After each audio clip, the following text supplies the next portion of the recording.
ಒಂದು ಊರಲ್ಲಿ ವಯಸ್ಸಾದ ಅಜ್ಜಿಯೊಬ್ಬಳು ವಾಸವಾಗಿದ್ದಳು. ಅವಳು ತನ್ನ ಮನೆಯ ಕೆಲಸಕ್ಕಾಗಿ ಇಬ್ಬರು ಹೆಣ್ಣು ಮಕ್ಕಳನ್ನ ಇಟ್ಟುಕೊಂಡಿದ್ದಲ್ಲದೆ ಜೊತೆಗೆ ಒಂದು ಹುಂಜವನ್ನು ಸಾಕಿಕೊಂಡಿದ್ದಳು. ಪ್ರತಿದಿನ ಬೆಳಗ್ಗೆ ಆ ಹುಂಜ ಸರಿಯಾಗಿ 5 ಗಂಟೆಗೆ ಜೋರಾಗಿ ಕೂಗುತ್ತಿತ್ತು. ಆಗ ಆ ಅಜ್ಜಿ ಎದ್ದು ಆ ಇಬ್ಬರು ಹೆಣ್ಣು ಮಕ್ಕಳನ್ನ ಎಬ್ಬಿಸಿ ಕೆಲಸ ಮಾಡುವಂತೆ ಹೇಳುತ್ತಿದ್ದಳು. ಆದರೆ ಅವರಿಬ್ಬರಿಗೆ ಇನ್ನೂ ಸ್ವಲ್ಪ ಹೊತ್ತು ಸುಖವಾಗಿ ನಿದ್ರಿಸಬೇಕೆನಿಸುತ್ತಿತ್ತು.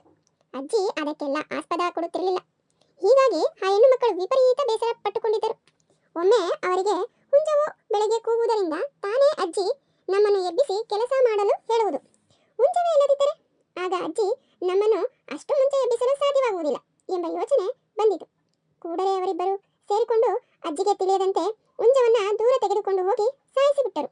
ಇಬ್ಬರೂ ಮನೆಗೆ ಬಂದವರೇ ಇನ್ನು ಮುಂದೆ ತಾವಿಬ್ಬರು ಸುಖವಾಗಿ ನಿದ್ರೆ ಮಾಡಿ ನಿಧಾನವಾಗಿ ಹೇಳಬಹುದೆಂದು ಲೆಕ್ಕಾಚಾರ ಹಾಕುತ್ತಾ ಅಜ್ಜಿಗೆ ಹುಂಜದ ಬಗ್ಗೆ ಯಾವುದೇ ರೀತಿಯ ಅನುಮಾನ ಬಾರದಂತೆ ಆ ರಾತ್ರಿ ನೆಮ್ಮದಿಯಿಂದ ನಿದ್ರಿಸಿದರು.